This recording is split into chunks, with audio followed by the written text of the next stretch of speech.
Hello and welcome again in my YouTube channel. My name is doctor Mohammad Danish और आज जो मैं आप लोगों के लिए एक वीडियो शेयर कर रहा हूँ, this video is about the scope of MBA international business. Okay, सबसे पहले मैं आपको बता दूं कि मैंने इससे पहले भी कुछ इससे रिलेटेड वीडियोस बनाई हैं, जिसमें मैंने MBA मार्केटिंग की बात की है और MBA फाइनेंस और MBA HR को भी मैंने डिस्कस किया है.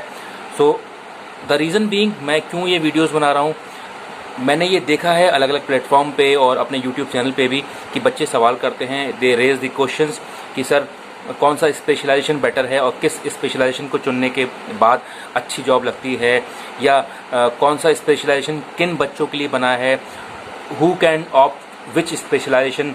ओके, और क्या कोई एलिजिबिलिटी क्राइटेरिया है, या आगे आज से 5 साल बाद 10 साल बाद कौन से स्पेशलाइजेशन ऐसे होंगे जिनकी मांग बहुत ज़्यादा होगी. तो उन सब सवालों को ध्यान में रखते हुए मैंने एक सीरीज़ चलाई है, जिसमें कि मैंने इससे पहले भी 3 वीडियो बनाई हैं और उसी कंटिन्यूशन में I am making this 4th video also which is based on MBA international business. Okay, तो टाइम को ज़ाया ना करते हुए मैं आगे बढ़ता हूँ. सबसे पहले मैं बात करता हूँ कि क्या होता है ये MBA इंटरनेशनल बिजनेस. तो सबसे पहले हम बात करेंगे, जैसे कि हम जब जानते हैं कि MBA which is a 2 year professional course, 2 साल का कोर्स होता है, जिसमें कि हम शुरुआती दौर में जनरल सब्जेक्ट्स पढ़ाते हैं. धीरे धीरे जो है हम स्पेशल सब्जेक्ट्स की तरफ मूव करते हैं और 1 साल के बाद हम स्पेशलाइजेशन को चूज़ करते हैं कि हमें किस एक स्पेशल फील्ड में अपना करियर बनाना है. बिकॉज अगर आप इकोनॉमी की बात करें तो इकोनॉमी में बहुत सारी जॉब्स निकलती हैं, कई तरीके की जॉब्स मार्केट में आती हैं. कुछ जॉब्स जो हैं वो मार्केटिंग के लिए जॉब होती हैं, कुछ जॉब्स जो हैं वो फिनेंस के सेक्टर में निकलती हैं, एंड कुछ जॉब्स हैं जो ह्यूमन रिसोर्स के बच्चों को या स्टूडेंट्स को हायर करने के लिए निकलती हैं.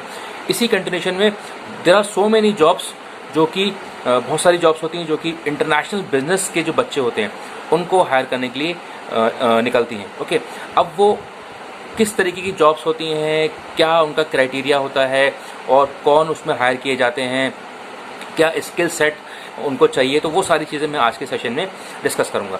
तो जैसे कि मैंने पहले बताया कि MBA में 1 साल कंप्लीट होने के बाद जब आपका स्पेशलाइजेशन चूज़ किया जाता है तो आपके सामने कई सारे ऑप्शंस होते हैं कि आप MBA मार्केटिंग करें या फिनेंस करें या HR में जाएँ या ऑपरेशंस में जाएँ या इंटरनेशनल बिजनेस चुनें. तो जैसे और स्पेशलाइजेशन होते हैं उसमें इंटरनेशनल बिजनेस जो है वो भी एक बहुत ही अहम स्पेशलाइजेशन है. बहुत सारे बच्चे कई बार इसको ओवरलुक कर देते हैं, इसको निगलेक्ट कर देते हैं. लेकिन मैं बता दूं, जो बच्चे MBA IB के होते हैं तो वो बहुत आगे एक्सेल करते हैं. रीज़न बीइंग, मार्केटिंग में जाने वालों की तो बहुत तादाद है, number of students of for marketing और HR और फाइनेंस. लेकिन जो इंटरनेशनल बिजनेस एक स्पेशलाइजेशन है उसका बच्चों को या तो ज़्यादा जानकारी नहीं होती है, या सही तरीके से टीचर उनको गाइड नहीं कर पाते हैं, या उन्हें पता नहीं है कि अगर हम MBA IB से कर लेंगे तो हमारे लिए आगे क्या जॉब के ऑप्शंस होंगे या हम कहाँ जा सकते हैं. वो IB ऑप्ट तो करते हैं, लेकिन कई दफ़ा ये देखा गया है कि वो IB जो है माइनर में ले लेते हैं और फिर उसके बाद IB में जॉब सर्च करते हैं. तो फिर वो उन्हें दिक्कत आती है, फिर वो उनकी जॉब जो है वो उनके मेजर के हिसाब से दी जाती है. या अगर कहीं पर डुअल स्पेशलाइजेशन है तब तक तो ठीक है, लेकिन अगर कहीं मेजर माइनर कॉन्सेप्ट है तो जो उनका मेजर होता है उस हिसाब से फिर उनको कॉलेजेस या कंपनीज जो है उनको जॉब का ऑफर देते हैं. तो IB के बारे में बता दूं, इंटरनेशनल बिजनेस जो कि बहुत ही एक इम्पॉर्टेंट स्पेशलाइजेशन है, डिसिप्लिन है. इंटरनेशनल बिजनेस में हम बच्चों को इंटरनेशनल बिजनेस के बारे में पूरा बताते हैं कि किस तरीके से जो MNCs काम करती हैं या जो ग्लोबल ऑर्गेनाइजेशंस हैं वो काम करती हैं, या बिटवीन द नेशंस ट्रेड कैसे होता है, या इंटरनेशनल लेवल पे ट्रेड कैसे होता है. तो there are so many subjects being taught in the international business, like export import documentation, कि अगर आपको किसी एक्सपोर्ट इम्पोर्ट फर्म में काम करना है या किसी ऐसी कंपनी में काम करना है जो कि एक्सपोर्ट इम्पोर्ट में डील करती है, तो उसके लिए पूरी एक प्रोसेस होती है जिसे हम बोलते हैं एक्सपोर्ट इम्पोर्ट डॉक्यूमेंटेशन. तो वो एक सब्जेक्ट पूरा पढ़ाया जाता है, बहुत ही इंपॉर्टेंट सब्जेक्ट है. बिना इस सब्जेक्ट को जाने आप कभी भी IB की फील्ड में आगे नहीं बढ़ सकते. फिर इसी तरीके से एक सब्जेक्ट पढ़ाया जाता है उसमें क्रॉस कल्चरल मैनेजमेंट, कि अगर आपको कोई इंटरनेशनल लेवल पे डील हैंडल करनी है या कुछ बिजनेस को हैंडल करना है तो वहाँ पर आपको अकॉर्डिंग टू द कल्चर जो है बिजनेस को हैंडल करना पड़ेगा, क्योंकि हर कंट्री की अपनी कल्चर होती है. तो कल्चर के अकॉर्डिंग जो वहाँ की ऑर्गेनाइजेशंस हैं उनकी वर्किंग होती है. ओके, तो ये एक सब्जेक्ट पढ़ाया जाता है. फिर एक सब्जेक्ट है इंटरनेशनल मार्केटिंग, कि आपको इंटरनेशनल लेवल पे अगर मार्केटिंग करनी है तो वो कैसे करेंगे, तो वो भी एक IB का पार्ट है. और उसमें फिर और बहुत सारे सब्जेक्ट्स हैं जो कि इंटरनेशनल बिजनेस स्पेशलाइजेशन में पढ़ाए जाते हैं। अब इसमें इसे करने के बाद जॉब कहाँ कहाँ लगती है? अगर आप MBA IB कर लेते हैं तो इसमें बहुत आगे ऑप्शंस होते हैं। आप एक्सपोर्ट्स फर्म्स में जुड़ सकते हैं, जितनी भी बड़ी बड़ी एक्सपोर्ट ऑर्गेनाइजेशंस हैं आप उसमें जुड़ सकते हैं, या अगर आप किसी ऐसी कंपनी में काम करते हैं जिसकी प्रेजेंस जो है वो मल्टीपल कंट्रीज़ में, अलग अलग कंट्रीज़ में जो डील कर रही है, तो उसमें अगर आप MBA इंटरनेशनल बिजनेस से हैं तो आपको पहले चुना जाएगा कभी भी अगर इंटरनेशनल लेवल पे अगर भेजना है या कोई डील करनी है। ओके, तो ये तो रही बात जॉब्स की, तो एक्सपोर्ट फर्म हो गई या MNCs हो गई। उसके अलावा आप अपना खुद का भी एक्सपोर्ट इंपोर्ट का बिजनेस स्टार्ट कर सकते हैं अगर आपको MBA इंटरनेशनल बिजनेस की नॉलेज है। ओके, तो ये भी आपके पास एक बहुत अच्छा ऑप्शन है। और गवर्नमेंट जॉब्स में भी कई बार देखा है कि MBA IB वालों के लिए हायरिंग होती है, जैसे कि कुछ ऑर्गेनाइजेशन हैं इंडिया की जो कि ओवरसीज़ भी डील करती हैं। ओके, तो उसमें अगर आप MBA IB से किए हुए हैं तो you have the chance to get the job in the government sector also.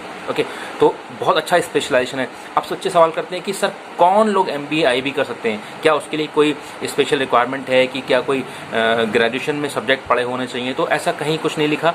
अगर आप किसी भी फील्ड के हों, चाहे आप कॉमर्स फील्ड के हों, चाहे आर्ट्स फील्ड के हों, चाहे आप साइंस फील्ड के हों, या आपने BTech किया हो, या you have come from any of the background, अगर आप इंटरनेशनल बिजनेस में जाना चाहते हैं, एक्सपोर्ट इंपोर्ट का बिजनेस समझना चाहते हैं, किसी कंट्री की इकोनॉमी को समझना चाहते हैं, तो आपको अगर आप MBA इंटरनेशनल बिजनेस से कर लेते हैं तो आपकी जो नॉलेज का जो होराइज़न है वो काफ़ी बढ़ जाएगा और आपकी जो नॉलेज है वो बहुत डेवलप हो जाएगी। तो अगर इसके साथ अगर आप मार्केटिंग या फाइनेंस या कोई भी आप स्पेशलाइजेशन साथ में रख लेते हैं माइनर में, तो ये आपके लिए काफ़ी बेटर रहेगा। तो MBA IB जो है वो भी एक बहुत इंपॉर्टेंट फील्ड है, तो बच्चे इसको ओवरलुक ना करें और इसको भी आप ऑप्ट करें। इसे पढ़ के अगर आप इसे अच्छे से करते हैं तो इसमें इतना कंपटीशन नहीं है। जैसे कि मार्केटिंग में बहुत कंपटीशन है, HR में बहुत कंपटीशन है, फाइनेंस में बहुत कंपटीशन है, बट MBA जो HR का फील्ड जो आपका IB का फील्ड है, इसमें इतना कंपटीशन नहीं है। तो अगर आप अच्छे से पढ़ के चले जाते हैं, आपको अच्छे से नॉलेज है, तो आपके पास जॉब की जो है बहुत बहुत ऑप्शंस खुल सकते हैं। ओके, तो ये रही मैंने आज बात की MBA इंटरनेशनल बिजनेस के रिगार्डिंग। तो अगर आपको कोई भी डाउट है या कोई भी क्वेश्चन है तो आप जो है मुझसे कमेंट बॉक्स में पूछ सकते हैं। और हाँ, एक चीज़ मैं और बताना चाहूँगा कि जो MBA IB वालों के लिए कुछ ख़ास स्किल्स हैं जो कि रिक्वायर्ड है। अगर आपके पास वो हैं तो आप ज़रूर उसमें जाइए। एक तो आपकी कम्युनिकेशन बहुत अच्छी होना चाहिए, इंटरनेशनल लेवल पे आपको डील करना होगा, आपकी कम्युनिकेशन बहुत अच्छी होना चाहिए, आपकी एनालिसिस बहुत अच्छी होना चाहिए, और आपको थोड़ी सी कंट्री की इकोनॉमी की और जो वर्ल्ड इकोनॉमी है उसकी समझ होना चाहिए। तो अगर आपको थोड़ी बहुत जानकारी है तो MBA IB का फील्ड जो है वो आपके लिए बहुत बेटर है। तो अगर आपका कोई भी सवाल आज के सेशन से या आज के सेशन के अलावा इससे रिलेटेड सवाल हो तो आप मुझसे कमेंट बॉक्स में पूछ सकते हैं। Whenever I will get time, I will try to answer your questions because I would be happy to answer your questions because this is my passion. Because the reason being मैं क्यों बना रहा हूँ ये सारी video, because I see people are very confused, students are very confused. वो बहुत confuse रहते हैं, उनको कोई बताने वाला नहीं है, उनको कोई गाइड करने वाला नहीं है, और दे आर गोइंग हैफजर्ड। वो बहुत ही हैफजर्ड तरीके से MBA करते हैं और अपने स्पेशलाइजेशन को चुन के मार्केट में जाते हैं और फिर बाद में उन्हें दिक्कतों का सामना करना पड़ता है। ठीक है, तो ये रहा आज का सेशन। अगर आपको ये पसंद आया हो तो उसको ज़रूर लाइक करिए, शेयर करिए और सब्सक्राइब करिए मेरे चैनल को, जिससे कि मैं इस तरीके की और इन्फॉर्मेटिव वीडियोज़ आपके लिए टाइम टू टाइम शेयर करता रहूँ। Okay, so thank you very much for watching today's video.